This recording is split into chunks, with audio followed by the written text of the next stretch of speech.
Hello. Not really any clues in the background as to what this video is going to be about, but if you've read the title and such, you can tell that this is going to be me kind of talking about hero body images. In My Hero Academia, the body images that the heroes tend to portray. Some of them vary quite a bit in regards to some of them are very buff and, cool looking. Some of them are more, immaculate and well kept. Some of them are more on the scary side. Some of them are more on the cute side, different things like that. And I wanted to kind of talk about that and like compare some of the different body images that we see in regards to the different heroes. This is kind of going to be a little bit of a three-part video. So the first part is going to be, or like a three-set video where there's going to be three of them. The first one is going to be about the male heroes or the boys and at school currently in class 1A and 1B and such, the boys that we've seen, and then like the heroes themselves, of course, the different images that they portray. And then the second video will be about like all of the women and the girls and such like that are the female heroes or the girls that are training to be heroes, of course. And then the third one is going to be kind of about like the different injuries that the heroes have occurred, the scars, the hurt limbs, different things like that. Various injuries that they've acquired over the course that we've been watching the series, or previous injuries that we've heard about. This is not necessarily going to be deaths, because I've already done that where I went over a whole bunch of like the heroes that died. This is just going to be like the various injuries that they've occurred for that one. So first video is going to be about the boys, about their body image, that like the boys in class kind of are looking up to these, current heroes or past heroes and kind of seeing how they kind of, portray their images, portray, how they want to look, their costume designs, even just like how buff they are, or like this persona that they tend to try to show off to everybody. And this also applies to the female heroes as well. In regards to the type of image that they want to portray to people around them. So let's just kind of start at the top of the list. I wanted to point out All Might first, of course, because he's for so long in the My Hero Academia world itself, and then of course for us too as a reader, he's this this pinnacle of what like what a hero should look like, or at the very least what All Might's version of a hero should look like. He's extremely buff and extremely strong, muscles, and he's very tall and everything, taller than like a normal human and much more buff than most humans can usually end up getting. But of course in manga they do tend to exaggerate things like that. With the girls, it's, their curves that get exaggerated, which I'll be going over in the girls video. And for the guys, it's usually like, their muscles get exaggerated. Like, in One Piece as well, the muscles that like Luffy has, or the muscles that like Kaido has, for a very good example. Some of them are a little bit more proportionate, but there's a lot of them that are, way out of proportion in regards to like what a human body could look like. And of course, there's different species in One Piece, so that's always a thing too. But, in My Hero, there's people that have various quirks and stuff like that, or animals that have different quirks. So yeah, All Might, has this image of this very buff, strong hero, and he's had that image for quite a while. On top of that, we also know that his non-hero form, his Skinny Might, is, very sickly looking, and he wants to hide that from the public, of course, because he doesn't want them to know that he is losing his power. In regards to this, I don't necessarily blame him for this. Admittedly, yes, the smarter thing that he could have done in regards to trying to find a, a successor for, One for All, yeah, he could have, like, not necessarily retired, but, like, stepped back from being in the hero spotlight so he wouldn't be as much of this, pinnacle out there. But, he, made himself this, this pillar in the society. And I've already gone over how that wasn't necessarily the best idea. And even in the manga, I believe, the Class 1A has tried to, point that out to Izuku, that you can't take everything on your shoulders the way that All Might did. That didn't work for him, and it's not going to work for you. You have to be willing to share that burden. But this is more just about like the image that they portray. All Might also gives off this image of like this protector, this, this peacekeeper type of a thing. And that was the image that he wanted to portray, since he was, a teenager when he, first got the quirk, when he first started to, meet Nana and such like that, meet, Nana Shimura in the past and everything. That was this image that he wanted to portray to make people feel safe.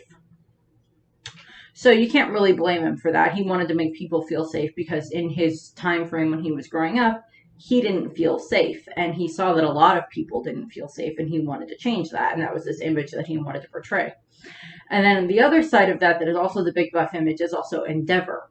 Endeavor is also extremely physically strong. He's very strong with his fire quirk as well, but he's extremely physically strong, as we've seen. Yes, he uses his fire power to, like, boost his quirk, and, like, All Might, of course, also needs to be extremely buff in order to be able to control his quirk. And so there's two sides of that coin. But Endeavor, one of the reasons that, he probably hadn't been able to get all the way up to number 1 was because he's not as extremely popular with fans and stuff like that the way that All Might is. And, we see this when he's, out with Hawks and he tries to give the autograph to the kid, to the pink-haired guy. And the guy's like, no, I don't want the autograph. Why did you do that? Endeavor doesn't do autographs, type thing. And he's just, like, freaked out by that. And he gets, like, angry at Endeavor for that. And then later on, he's like, then he's, the look-see guy, look at what Endeavor's doing. He's fighting for you and everything. So, Endeavor doesn't give off this very approachable aspect of him, or at the very least not in the beginning. That does seem to have changed throughout the course of the series so far. In regards to him wanting to change as father and as a person, he has subsequently kind of boosted his public image a little bit. Not like a huge amount, but a little bit, because later on we do see him when he's, trying to get Shoto to come and do some more training with him. He's like offering to train Shoto in his fire and everything like that. He talks to these little kids after he captures this villain, and they're like, yeah, thanks, Endeavor, and they run off. And, like, they didn't seem as terrified of him, which, Endeavor does not give off the approachable air the way that All Might does, or the way that some of the other, top heroes do. He gives off this air of, if you come too close to me, I will frickin' destroy you because I had a bad breakfast, or something like that. Is like the air that Endeavor gives off. But then moving on down the line, we have, for some of the other high-ranking heroes, we have, like, Hawks and Edgeshot. Hawks very gives off this kind of lazy attitude type of a thing, but he is obviously very good at his job of being a hero. We've seen that quite obviously when we're introduced to him. It's like he's, very good at using his feathers and everything like that and directing them all over the place. And, taking care of crimes and different things like that so quickly, different, people getting their bags stolen, or like, oh, this happened and that happened, and like Hawks fixed it in all of like 2 seconds or something like that. And, he gives off this very lazy air about him, which kind of goes along with what we've learned about Hawks, where he's like, well, I want to make a world where heroes have more time on their hands, because, he doesn't like the idea of, like, heroes only being able to be heroes. He wants, I've gone over this before, he wants to, allow, he likes the idea of allowing heroes to actually be human, to not always only have to be heroes, to not only have to focus on saving people, to not only have to be on guard all the time. He wants to make a society where heroes can relax, where they can spend time with their families or their friends, where they don't have to spend every waking moment either on duty, or being worried about being called on duty, or worrying about the fact of, oh, I went on vacation just to spend some more time with my family and my kids, my spouse and my kids or whatever, or go visit my parents, but there could be this giant thing happening back home and I'm not there to help with it. And, Hawks wants to be able to have heroes have that more of a relaxation.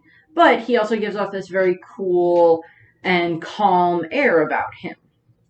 And also kind of a lazy air, but I don't remember that already. And then with Edgeshot, he also gives off this very cool type of you know, he gives up this edgy kind of thing, but he's also very cool.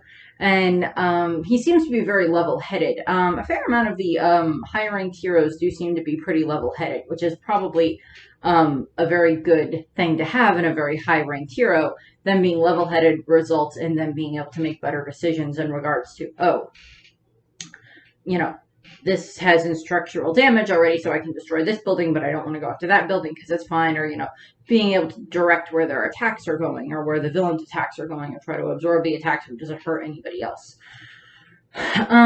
So we see that a lot. We haven't seen too much of Headshot. We've seen a little bit of him in the anime. He's part of the Hideout raid and everything, and he's, you know, seems pretty cool in that regard. He's a pretty high-ranking hero. I think he was in the top 5 the last time when they did the billboard thing. He was in the top 5, I think. Well, top 10 or top 5. I can't remember which. I think top 10 or top 5. But, you know, he's there and he's very popular and everything. And, you know, he's part of this kind of, you know, he's still this hero that's, you know, helping Izuku in the sidelines and such like that. Him and Mount Lady and Kamui Woods, you know, they made their, you know, their lurkers team up and everything for the 3 of them. And then I'll just throw in Kamui Woods here at this point in time. Mount Lady will get talked about in the female video. But for, you know, Kamui Woods, I guess his, image that he wants to give off is tree. Kamui Woods also has like this cool aspect to him and everything. He also has like this environmental aspect that I think he is kind of trying to portray, that, you know, the environment is something that should definitely still be preserved. I think we've kind of seen that a little bit from him at times. It's not a huge thing of what he does, but it is kind of there because he literally is like a sentient tree. And, you know, yeah, maybe be very careful with, you know, the environment because they've developed quirks. And then on down the list, we have Best Jeanist. His kind of persona is like this very immaculately kept persona. You know, he keeps his hair perfectly coiffed and perfectly in line. He has like his very denim suits that he wears, and like all of his sidekicks also have like the very coiffed hair, you know, very well kept hair, and, you know, forces Bakugo to have that when he like brushes his hair out and everything when he's there for the internships. And, you know, he has this very immaculate perception, you know, this image that he portrays where, you know, he's out and about, he's trying to make sure that Bakugo is like nicer to people, you know, don't snap at the children and, you know, different things like that. And, you know, trying to like rear in Bakugo's, you know, anger management and everything, which, okay, Best Jeanist, I wish you the best of luck with that. He has anger management issues out the wazoo. He's getting better, but he still has them out the wazoo, even at this point in time in the manga. He still has issues with that. He's gonna have like anger issues for a long time, but I think he's getting better at them. But in regards to, you know, Best Jeanist, you know, for a while he was out of commission and such like that. And there was, of course, you know, he was supposedly killed by Hawks. That's what the Liberation Army thought and everything, but he wasn't. But of course, you know, when he shows back up again in the Paranormal Liberation Army arc near the end of it, he does like this extremely cool entrance where he's on like this helicopter type helicarrier thing. And he, you know, uses this quirk and everything.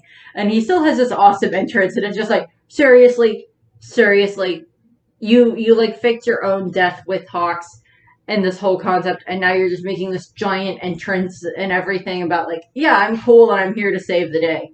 I get that he's kind of the cavalry in that sense, you know, like, you know, the cavalry, you know, showing up and, you know, being this last-ditch effort type of thing of this help to try to get everything stopped. So we have that and everything for Best Jeanist. Moving on down the line a little bit more for some of the other heroes, we have Gang Orca, who we've seen a couple of times. He's pretty cool. I do like his design. I like the fact that he's a walking orca killer whale type thing, so that's kind of cool. They kill sharks sometimes. Dolphins also kill sharks sometimes, depending on the dolphin species. But we haven't seen a dolphin hero yet. But we have Gang Orca, and his persona to a degree does seem to be a little bit more on the scary side. Intimidation tactics, because he does kind of like intimidate the kids when he's trying to train them for their remedial license exam. He's like very, you know, in-depth and like kind of scaring them that way and stuff like that, trying to make them, you know, do what they're supposed to do to get better so they can become heroes. So we see that with him, and then like, you know, he is there later on, you know, at various points throughout the battle. I mean, we don't get a huge amount with him. I think we see him a little bit in Vigilantes, but I could be wrong. But he also is very, you know, he just kind of gives off this very interesting, more scary vibe is what I get from him. But I do like Gang Orca. And then we have Fat Gum, who is, of course, you know, he's the hero, you know, the BMI hero that Kirishima and Tetsutatsu and Tamaki are currently all, you know, work studying with and everything. And he is he is a very cool hero. I don't very much like him, but I kind of think he gives off this large but approachable aspect in regards to the way that he portrays himself to the public for Fat Gum, because he very much, like when we see him walking around and everything, when he's out and about with Kirishima and Tamaki the first time that we're kind of more introduced to him, it's like, oh, you know, he seems very approachable by people. Like, they're all waving at him and saying, hey, come on, you know, it's like, hey, I got this new food. Do you want to try the new food? And, you know, different things like that. He has this very approachable vibe to him. But he also has this very kind of manly sense and chivalrous sense, which is, you know, one of the reasons why, you know, Kirishima wanted to go and be a part of his agency, wanted to go, you know, was willing to go and talk to him and everything because he wants to learn more about that. And, you know, Fat Gum is, you know, also his quirk. You know, his quirk basically has him, you know, covered in fat and everything. And that's important for his quirk because his quirk is like fat absorption or something like that that allows him to absorb the different attacks, the different hits, the physical hits that he takes. And, you know, kind of nullify them. And it's also this, it's referred to as like a stockpile quirk because, and this is just an image just to show, you know, Monoma getting hit with a missile, because I really don't care for Monoma, but like they do the comparison between he's like, well, you know, I can't, you know, when Monoma has to try to use Ares quirk, he's like, well, I can't use Ares quirk because it's a stockpile quirk, it needs to build up. Same thing with Fat Gum, like if I copied Fat Gum's quirk, like he gets hit with a missile, or with the whatever torpedo type thing that they show in it, Fat Gum's fine because his fat has built up and he's allowed to absorb it. Whereas like if Monoma was hit it, even if he copied the quirk, he doesn't have like that built up power. And this is also the way that they explain how he couldn't use Izuku's power during the match when he copied Izuku's power. And so we get some of that.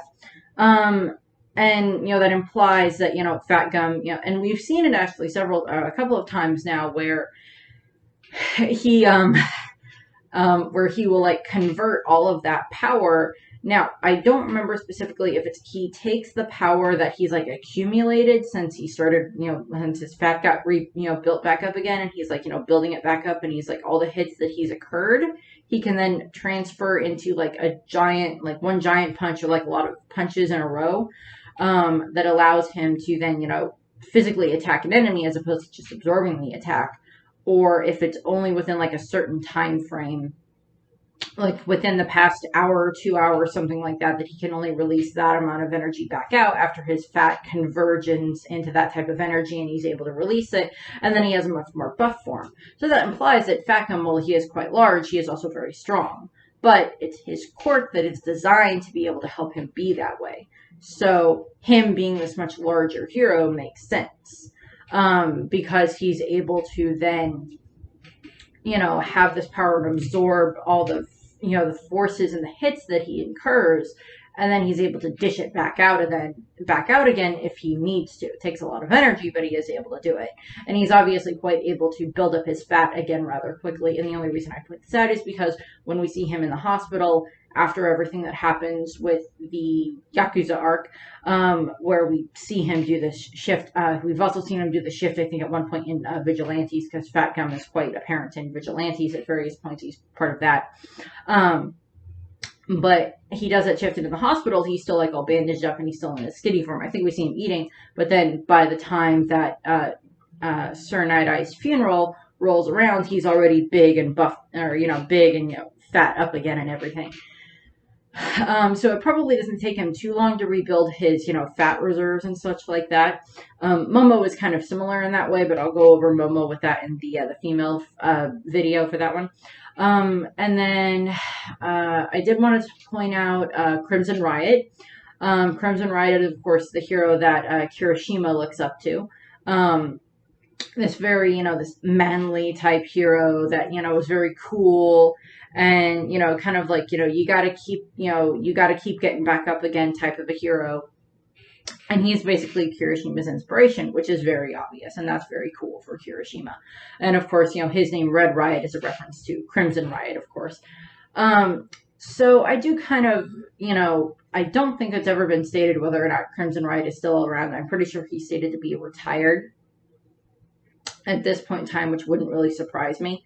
So although I wouldn't mind, if he's still alive, I think it would be kind of cool if he shows up and maybe not to fight anyone, but he's like, hey, I heard that there's a kid in the class that is a big fan of mine, and Kirishima's in the background just oh my god, it's Crimson Riot, and he knows who I am.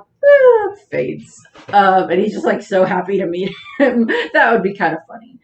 But I don't remember if they've stated exactly whether or not Crimson Riot is still around. If at the most he's probably retired and off somewhere, just being a retired hero. But I don't know. That's a different story. But he, and Kirishima very much tries to take on that same image of this very manly image and such like that. And then we have Selkie, who is the SEAL type hero that Sue goes and interns with him for her internship. She goes there, and his quirk is just basically leopard seal. He looks like a giant leopard seal that's anthropomorphized. Can swim underwater for extreme amounts of time, and he is also quite strong because we see him fighting and stuff like that. But he also thinks that he's really cute, and he'll do the the very funny, cute images of him thinking that he's adorable, and Cirrus, who is his psychic, is just oh good god, please stop. And Sue's aw, he's so cute, and it's we get that just this play off of the characters, which is just kind of funny. We've seen more of Selkie in the anime than in the manga, because he's mentioned in the manga, and I just think we get a picture of him, but then he's more in the anime than anything. For when we see Sue for her internship in that whole video, and then when Ochako and Sue and the rest of the the Ryuku agency go and work with Selkie and his group in regards to stopping the smugglers for whatever form of drug they were trying to smuggle into the country. And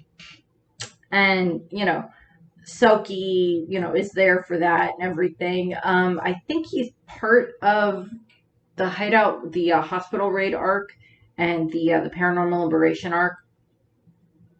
I think he's part of that in the manga, so we might get to see a little bit more of him in the anime for that, but we'll see what happens with that. I hope he at least comes back, because him and Sue seem to get along, but even if it's just oh, he's there for a little bit and then he's gone again, that's okay.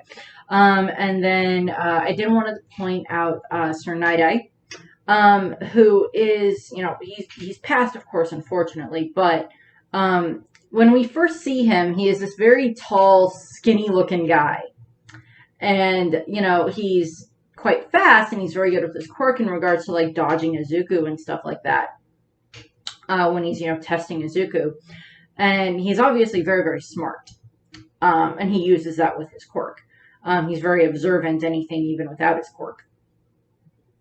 And he's, but then at one point when we see him fighting against, the Hasaikai, he's also really, really ripped. I'm oh my god, you were hiding that under that suit? Wow. Because he's really strong, and he has his weights that he uses that are his stamps that he throws around and stuff like that, his seals that he throws around, and he says, I think that they're 5 kilos each or something like that, and I don't remember what that translates out to in pounds, but I know that that's a hefty amount of weight to chuck at someone. It's here, catch this. Ow, why'd you hit me in the head with that thing? That hurt. That would be that type of a thing. So he, unfortunately, Sir Night-Eye, may he rest in peace. He's part of the heroes that have passed that I've done.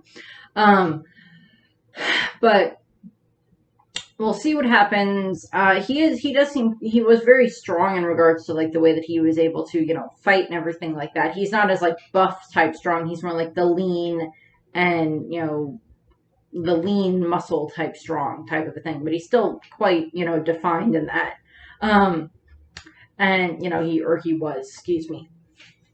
And then there was the other two heroes. I got like 3 left that I wanted to point out. And the other 2 that I wanted to point out that was kind of like on the approachable side were like Wash, who is the washing machine type hero that's in the top 10. I think he has subsequently, I don't remember if he subsequently retired after the Paranormal Liberation War arc, or if he's one of the ones that's still there, but he is still around. He had his quirk is like bubble, and he can like make all these bubbles, and is like soap bubble, and he can make all these bubbles, and he like really good at like rescuing people with them, but also like moving items around and stuff like that with those.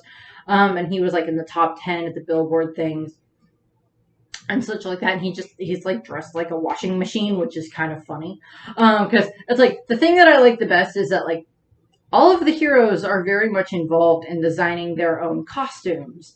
And like, we get the whole thing, and like at the beginning of like My Hero, and they're like talking about their costumes, or just like, they've all designed, all of the kids were very integral in, designing what their first costume looks like.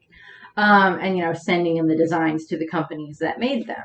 And then like, Izuku's mom made his, of course, but then he continues to use that same type of design throughout the rest of the story so far.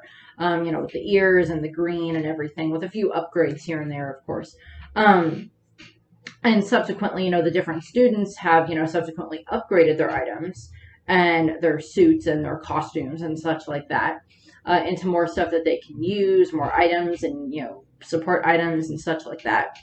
But, the heroes and such are also very involved in like probably designing their own outfits. Endeavor's has to a degree, be quite fireproof, so he's not like burning up his costume every time that he's using his quirk. Hawks' designs to, allow his wings out the back. Best Jeanist, he uses so much different types of denim in his costume, and like has probably a lot of denim around him that he can like activate and use. Fat Gum's outfit itself is probably designed to help, stretch and, absorb the quirks that he, attacks, that he, absorbs. And different things like that. Selkie's suit helps him with swimming underwater, or at the very least helps with that. We even, in the first My Hero movie, when we see the flashback where like All Might meets David Shield, and his shirt gets ripped in the process and everything, and David's like, I think I could design you a better outfit, and then it's the suit that he designs that can better withstand All Might's strength and such like that, so it doesn't get destroyed all the time. So the heroes are very much involved in designing their own outfits, and I love the fact that Wash's outfit is basically just like, no, I want to be a washing machine. It's like the department was probably like, excuse me, when he's first designing that. I think we misheard you. What is it that you said you wanted your costume to look like? A washing machine. Okay, it's your costume. What type of stuff would you like inside the washing machine? Or, type of thing. Unless he is honestly like a sentient washing machine, but I don't think that's the case. But like Wash and Manual is the hero that Ida like interned with in the original, and this hero killer staying the hero killer arc, and in the when they're doing their work studies and such like that, he's also off with Manual and such like that. And they both give off this very approachable vibe and everything. Manual's like obviously quite friendly with a lot of the people that are in this area, because we see him like waving at people and such like that. I mean, like all the heroes do take their jobs very seriously and such like that, but they have these different airs and personas that they like to give off to the public. And then we come to the last hero that I'm going to talk about, and then I'll go into like the boys in Class 1A and 1B and such like that. And then we get to the last one, and that is Eraserhead, Shota Azawa. And he is literally the exact opposite of like his appearance is very important to his costume. It's like, no. My appearance is I have my scarf, and if I have my sleeping bag, you don't bother me. And I will use my frickin' scarf to, like, prevent you from moving while I hit you with my, my erasure quirk, so you can't use your quirk. And then I'll just scare the heck out of you. Because that is just basically what Azawa does. He scares the heck out of the students and the villains. And like, we see Izawa in Vigilantes, and he looks the same, basically. He's like still, he's got his scarf and everything, and it's just like his black sweatshirt and sweatpants that he wears. And, he's got his goggles and, his visor type stuff that he uses. But like for a lot of the other stuff, it's just like, dude, you don't care how you look. The most put together we've ever seen Izawa is, I think, when he had to do like the press conference after Bakugo was kidnapped, and like him and Vlad King and Nezu are like in front of the cameras, and they have like their hair all brushed, and like Izawa's is like brushed and like slicked back. I think we see him. I don't remember if he still is like as well kept and everything when he's off visiting all of the students' parents, or if he just kind of lets his hair down, but he's still in like a suit. But it's just like this whole thing of like, Isawa does not give a flying frick whether or not you like his appearance or not. It is like, can I do my job in my appearance? Well, yes, then I don't care. And like that's just the way that Izawa is. And he is strong, but he's like the lean type of strong muscles, the way that Sir Night-Eye was. That he has, he doesn't have like the huge big buff muscles, because that doesn't work well for his quirk, because he's kind of like a ninja to a degree. That he uses his physical strength, yes, but he also uses his scarf, which they still have not explained how he controls the scarf. Is it like there's like I don't know, like he's obviously training Shinzo in how to use it and such like that, but the other side of that is like, okay, so how does this work? Is it like does he have like an implant in his neck that like allows him to control the scarf, and then like it's like telepathically linked to him? Or because like he doesn't, he like throws it at times and such like that, but it's also just like he activates his quirk and then it just like starts floating around him. I'm like, how does that work? But that might go into more of like a support items discussion video, but that'll be a while. Because I have like a bunch of other videos planned. But like we see, Izawa is like the opposite of like the other heroes that are just like very cool and very coiffed and very immaculate in their appearance, and he is just like, nope, I don't care. I haven't shaved in a couple of days. I'm just going to class like this, and I'm going to scare the crap out of my students in the process. So we have that. Oh, and there was one other hero that I did want to mention that I slightly forgot about, but he's in my notes, is Tiger from the Wild Wild Pussycats. Tiger is the first transgender character that we see in My Hero. His appearance that he gives off when we first meet him is he's this very strong and protective type character. He's very strong, like he's like the only male only male member of the Wild Wild Pussycats. Very, very strong and intimidating type of a nature that he has, or type of a that's not his nature. That's a Pokemon ability. But a very strong and intimidating appearance that he does in regards to keeping the kids in line when they're at the training camp.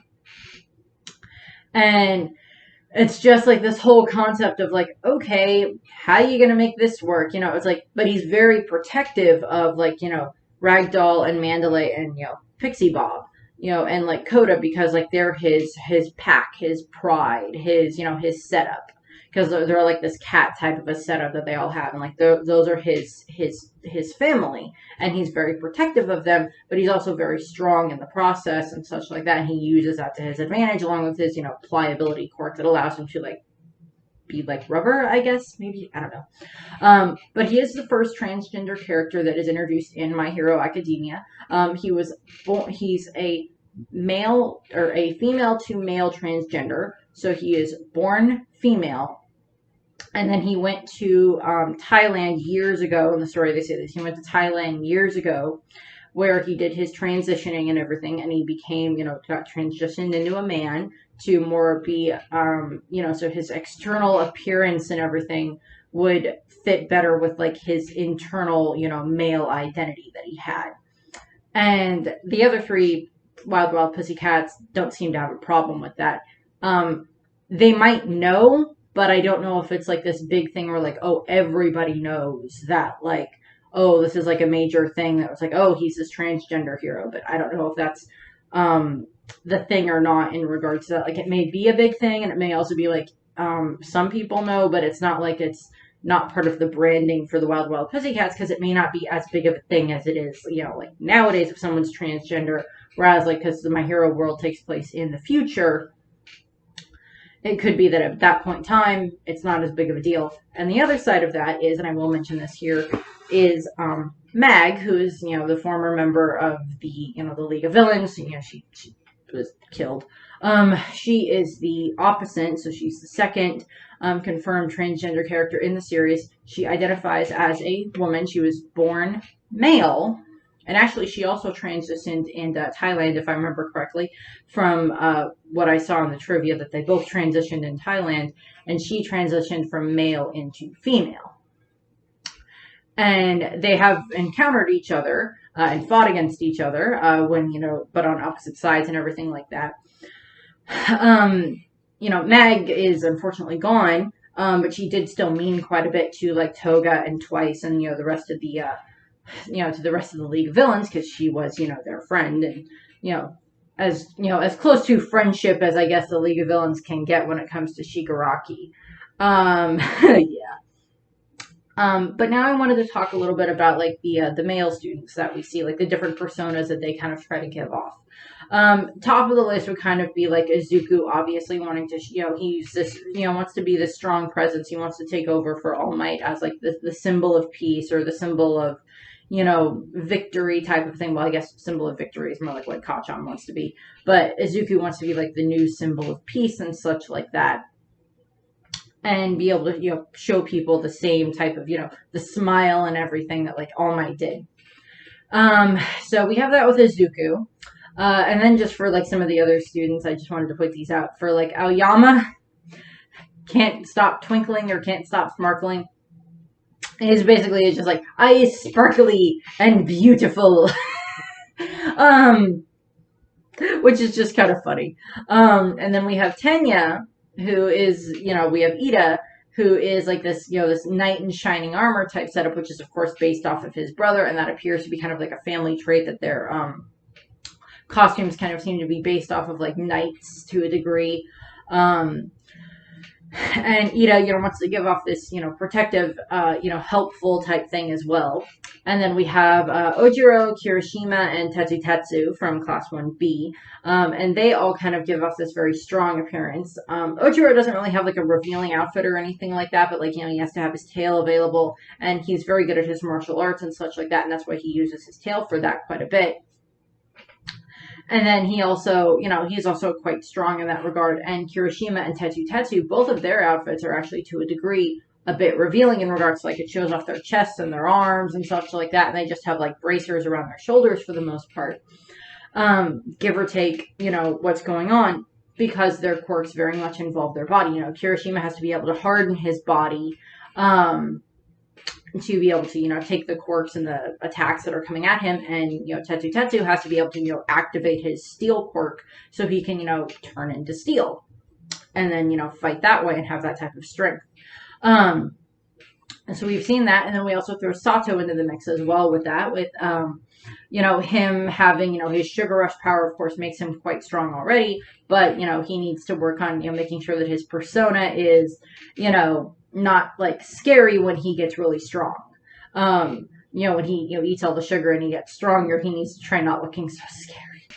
And speaking of scary, we have Fumikage, Togaru, who is Jack Mantis, and then Shihei, who is Vanta Black, both from Class 1B. And all of their aesthetics kind of, I would kind of put on the, like, scary side of things. Because, you know, Fumikage is very much like this into the dark and into the depths and into the scary type things. And, you know, the abyss and the darkness and the blackness and everything. And, like, Vanta Black is, like, kind of right there, right along with them. And the two of them would probably get along quite well.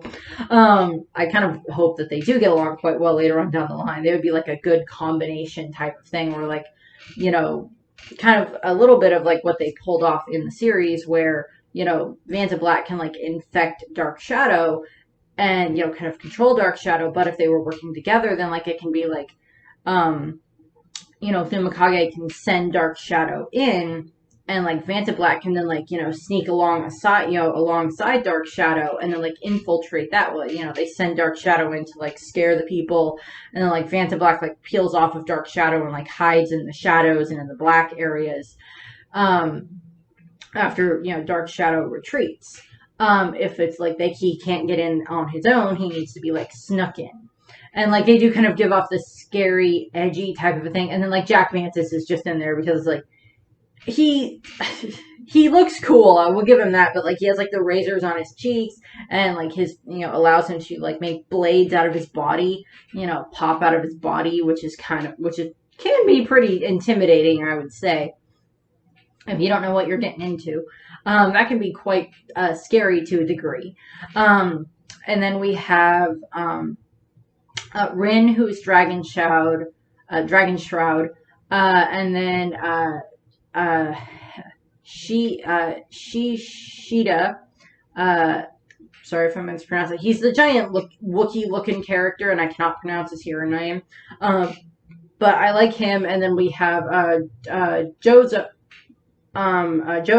who is Mudman. And they kind of all give off this kind of like cool persona type of a thing, you know, with their costumes. And I guess Shishihira could also go into the kind of the scary aspect too, in regards to like when he's like his big buffed out form, before he like shrinks down again, that he can give off the very scary vibes as well. So we have them.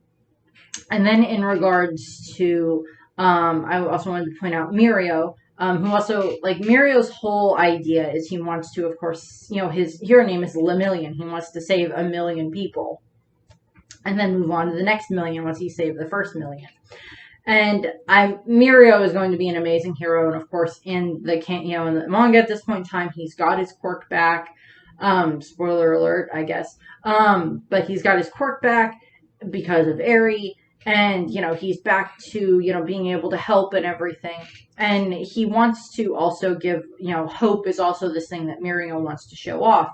And, you know, he's like, even when he was not, you know, able to use his quirk, when he didn't have his quirk for that time frame, he was still doing his damnedest to bring hope to Eri, to make her smile, to make her laugh, to, you know, help her, you know, get over her fears, to help her start to learn about the world, to just, you know, help her in those ways. And he says, like, well, I can't be a hero for everyone right now, but I can be a hero for this little girl.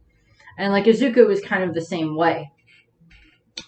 And, you know, I just, you know, he just wants to see Eri smile. They all just want to see Eri smile. The entire, both Class 1A and 1B, and, like, Nejire and, you know, the rest of the big three, like, the teachers, they're all just, like, looking at Eri, like, please smile. We like it when you smile. When you're sad, it makes us feel bad. Because like we didn't do anything. We didn't do something right. And like this girl that has done nothing but be sad for like the first part of her whole life, just like deserves all the smiles she can get. And like Mirio just wants to make sure of that even before he got his quirk back. And then of course he still wants to, you know, make sure that Eri can smile and everything. We'll see what happens with that. But his image is, of course, this very, you know, friendly and approachable type image is also what he wants. And then also on that note, we have Koda, manga, Fukudashi, I think, who is the guy from Class 1B that has, like, the manga panels for, like, heads and such like that. And he has, like, the automatopoeia quirk where he can, like, you know, say, like, a sound and it'll make, like, that thing kind of appear type of a thing. And then I am throwing Mineta in this, and I'll explain Mineta in a minute. But it's like Koda and manga both kind of give off this very friendly, approachable vibe. Very cute and sweet. Because, you know, like Koda is like very into animals and everything. You know, he has his pet rabbit. And, you know, he's, you know, very good with animals. And he doesn't have like this, you know, yeah, he kind of like has like the rocky looking head. But like he also kind of gives off this like friendly appearance to a degree. Not like the big scary type of appearance. I mean, like his mask that he wears a little bit might be a little bit against that, but he can always like pull that down and he looks really friendly and sweet, and cute. And you know, manga, you know, that hero, Comic Man, I believe is his hero name. He also kind of gives off that vibe. Actually, if I remember correctly from my from the internships videos, I think they both intern under Wash, I think. I think that's where they both end up, because I think the two of them intern together. But manga also is like this, this manga panel for a face, so that's just kind of funny. And, so he's able to do that, and, he's not like scary looking or anything like that. It could also be like, I don't know if it would be like he can go like, in regards to the way that his quirk works, I don't remember if it's like he can like whisper something and make like a funny noise or something, and that like might make like the kids laugh or something like that if like the kids are scared. And then I will say why I have Mineta in here. First of all, I was trying to figure out where I can put Mineta, because he is a complete and utter pervert, as we've seen throughout the entire series thus far, in various reasons for why he's a pervert, spying on the girls, trying to sneak into the girls' bath locker room, blah, blah, blah, blah, blah, staring at their boobs at various angles. But I will give you this in regards to Mineta. I don't necessarily care that much for him as a character. He's shown some character development throughout the story, which is good. And I know that like the pervert type character is like this kind of a trope or so in anime, that there's this pervert type character in the series that's either a male or a female, and they like either the opposite gender depending on the anime, or if it's a certain, if it's the yuri or yaoi, that it's it's like, oh, they like the same gender type of a thing. A lot of the anime have like those perverted characters. One Piece with Sanji is a very good example of that. And I do like Sanji, but there's issues with Sanji. But, we see a lot of that. And, like, Mineta is obviously, like, the perverted boy and such like that. He very much likes the girls and all of that. But I will give you this when it comes to Mineta. He is actually quite approachable. Like, if you're a child, and, like, if Mineta's out in public, and he's, like, in his hero costume and everything, his grape juice persona being out and about. And if you're like a little kid that got lost, and you wander up to him, it's like you're not going to see this like huge over the top hero. Like, I don't really want to approach Endeavor because I'm lost, but like this, Mineta is like eye level with the kids, and Mineta could very easily, be this approachable figure for like a little kid if they're lost. Or, he might be like this, he might be getting better, like hopefully by the time he is a full-fledged hero, he's gotten better and more control over his perverted urges, to the point where it's like, oh, even if someone does come up to him and ask for help, that might be like a nice, a pretty girl, he's not going to like freak out and be like, oh my god, yes, I will help you, but it will cost you a date or something like that. Hopefully he's gotten a little bit more control over it. But if like a little kid came up to him, or if like an older person came up to him and like they needed help with something, or like if a little kid came up to Mineta because they were lost, Mineta would, well, I mean, he's a hero, so he would definitely, hopefully be helping them anyway, if that was the case. But like, he's this more approachable type of a character, type of a hero persona, than like someone like, Endeavor with like all of his flames, or even, some of the other students, like the scary ones that I mentioned further, a little bit back. Mineta would be like this, oh, eye level with the kids, walk up to them and be like, like you can be like, I'm lost and I need help finding my parent. Can you help me, Mr. Hero? And like, Mineta, would be able to help them with that, whatever the case may be. If happened to be the child got separated from their older sister, and the older sister shows up and the older sister is of age, Mineta might start perverting out over her and trying to hit on her and such like that, but he would, do his job of getting the kid back to their person that they're separated from, or like helping an old person, or whatever the case may be. A lot of that stuff. But like all of the students would, very much be willing to help, said lost child, or said older person, or person who's like, lost, or just in general, or like, okay, well, there's a villain, so I gotta go fight the villain to a degree. Different things like that. And, when it comes to Mineta, no, he's my least favorite member of Class 1A. Least favorite member of Class 1A. And Monoma is my least favorite member of Class 1B. All the other classes are fine above them. Don't really care for them. But, they do have these personas that they all give off, and all the students are learning how to portray these personas, where it's like, yes, fighting a villain, you want to be scary and intimidating to the villain and strong against the villain, but you also want to be approachable by the public in case there is a problem. And that's part of the thing with being a hero. That's, you know, things that they're learning. That's, you know, the media training and stuff like that. And, you know, different things like that. Like when they were doing the license exam, when they're having to like help all the people that are, you know, the hurt victims and such like that of what happened, you know, when they're trying to help people and everything, they have to give off this persona of keeping them calm as opposed to making them get stressed out. Because if they get stressed out, they could worsen their injuries or panic. And that's not a good thing.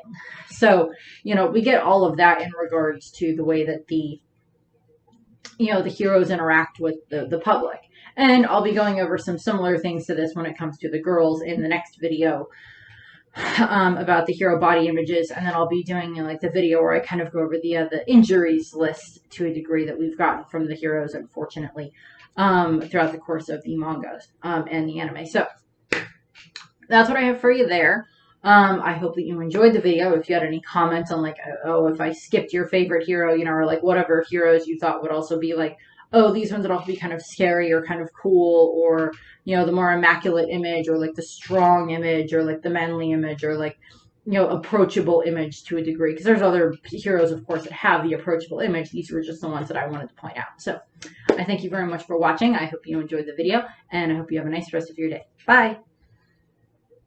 When you're really scared, when your life is really on the line, your true colors show.